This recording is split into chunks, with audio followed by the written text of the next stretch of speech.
많은 여성분들께서 종아리를 좀 많이 푸실 텐데, 이번 영상 같은 경우는 서비스직에 종사하시는, 즉 종아리를 좀 더 많이 불편해 하시고 그래서 매일같이 풀어주시는 분들을 위한 영상이라고 좀 봐주시면 좋을 것 같습니다. 자, 우선적으로 오늘 내용에서 먼저 설명을 좀 드리고자 하는 게, 종아리를 왜 풀면 안 되는지에 대한 이유와, 그리고 종아리를 풀지 않는다면 어떻게 내가 이렇게 종아리가 붓는 현상을 억제하고 방지할 수 있는지에 대한 설명을 조금 드리려고 합니다. 우선적으로 종아리를 풀지 말라고 이야기 드리는 부분에 있어서 먼저 그 제시안을 좀 전해드리자면, 종아리란 근육은 결국에는 내 몸의 뒷부분에 있는 근육이고요. 뒷부분에 있는 근육은 내 몸에 있어서 브레이크 역할, 즉 몸이 앞면이 있고 뒷면이 있다고 했을 때, 앞에 대한 근육군들은 자동차로 비유를 했을 때는 악셀이고요. 그리고 뒤에 있는 부분 같은 경우는 차로 비유했을 때 결국엔 브레이크에 해당되는 역할인데, 내 몸이 앞으로 걸어 나가고 있는 현상에 의해서 어떤 특유의 브레이크들이 작동을 해서 제동을 걸어줘야지만 우리는 멈춰 설 수가 있고요. 두 번째로는 내가 가고자 하는 곳에 갔다가 서고자 하는 곳에 설 수가 있는데, 그 브레이크 작동이 고장이 난다고 했을 때는 당연히 내 몸은 제동이 엉뚱하게 걸리는 현상이 좀 나타날 수밖에 없다 생각하시면 좋을 것 같은데, 이 영역을 우리 몸에 입혀서 조금 더 쉽게 설명을 좀 드리자면, 종아리란 근육은 뒤에 있는 근육이고요. 이 뒤에 있는 근육을 우리가 압박을 시켜서, 즉 풀어줬을 때 물론 순간적인 혈액순환 될 수밖에 없겠죠. 허나 누른 상태에서 종아리가 어떤 모습, 모양을 나타내는지를 보셨을 때는 종아리가 옆으로 자꾸 퍼지는 모습을 볼 수 있을 겁니다. 자, 그래서 이 영역에서 제가 하나만 질문을 좀 드리자면, 종아리를 풀어줬을 때는 종아리가 옆으로 두꺼워질까요? 앞뒤로 두꺼워질까요? 이거에 대한 답변을 한번 생각해 보시면 좋을 것 같고요. 자, 그러면 종아리가 내가 너무 오랜 시간 서 있는 덕분에 종아리가 많이 땡땡이 붓고 뭉치고 아프신 분들은 어떻게 해결을 해야 되냐, 그 방법에 대한 설명을 좀 드리도록 하겠습니다. 자, 종아리를 이렇게 벤치나 의자 같은 곳에 올려주시고요. 자, 그 다음에 두 번째로 해줘야 될 일은 뭐냐면, 종아리 바깥쪽 부분 있죠. 이 바깥쪽 부분의 근육군들을 쭉 눌러주신다 생각하시면 좋을 것 같은데, 자, 그러면 눌러보셨을 때 이 구역들에 딱딱하게 결로가 나타나 있는 구역들이 좀 있을 거예요. 이게 뭐 조직이 많이 굳어 있으신 분들은, 특히나 종아리 뒤를 많이 푸신 분들 같은 경우는 옆이 그냥 돌처럼 혹은 뼈처럼 많이 굳어져 있으실 텐데, 그런 분들은 걱정하지 마시고 그냥 조금 약하게 먼저 풀어주시다가 조금 강한 압박을 주면서 풀어준다라고 생각하시면 좋을 것 같아요.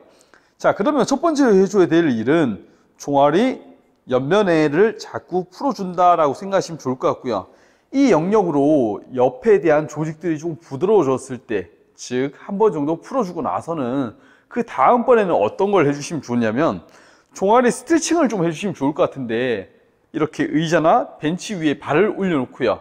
이 상태에서 엉덩이 굴곡을 뒤로 빼면서 상체를 쭉 숙여서 뒤에 대한 늘림 현상을 만들어준다 생각하시면 좀 좋을 것 같아요.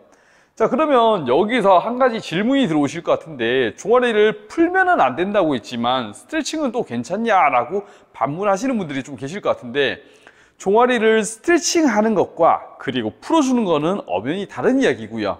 종아리를 풀어주는 것은 계속적인 이완성을 만들어 가는 것이고요.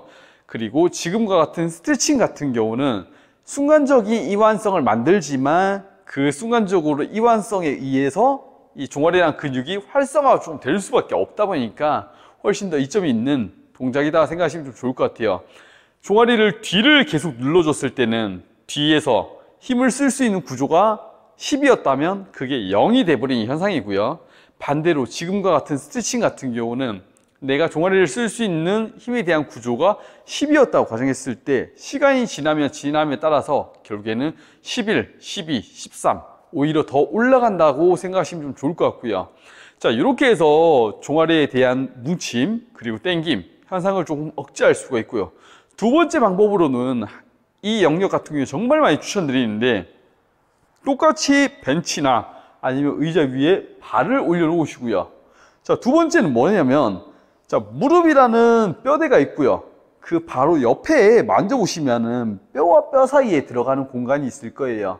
근데 그 공간을 조금 찾기 힘드신 분들 같은 경우는 그냥 내 무릎 뼈가 위치하고 있는 공간 바로 옆쪽으로 그냥 따라오신다 생각하시면 좀 좋을 것 같습니다.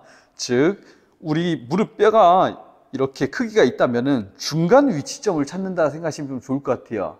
그러면 이 옆부분을 자꾸 풀어주시게 된다면은 당연히 오금 쪽이 활성화될 수밖에 없고요. 그리고 오금 쪽이 활성화되다 보니까 종아리에서 땡김 현상, 붓는 현상이 현저하게 많이 줄어든다라고 이해하시면 좀 좋을 것 같아요. 결국에는 종아리와 허벅지로 가는 순환계통에 의한 중심점은 오금이라는 부분이 있다 보니까 이 영역에서 혈액순환이 막히게 된다면은 당연히 밑에는 밑에끼리 놀고 위에는 위에끼리 놀다 보니까 그 통로를 이제 막혀있던 통로를 뚫어준다라고 이해하시면 좀 좋을 것 같습니다. 그래서 이 두 가지에 대한 방법론을 잘만 써주신다면은 오히려 종아리가 땡기는 현상도 사라질 거고 종아리가 붓는 현상도 사라져서 오히려 걷는 상황이나 서 있는 그런 상황들이 나한테 좀 더 즐거운 일로 발현될 수 있다고 생각됩니다.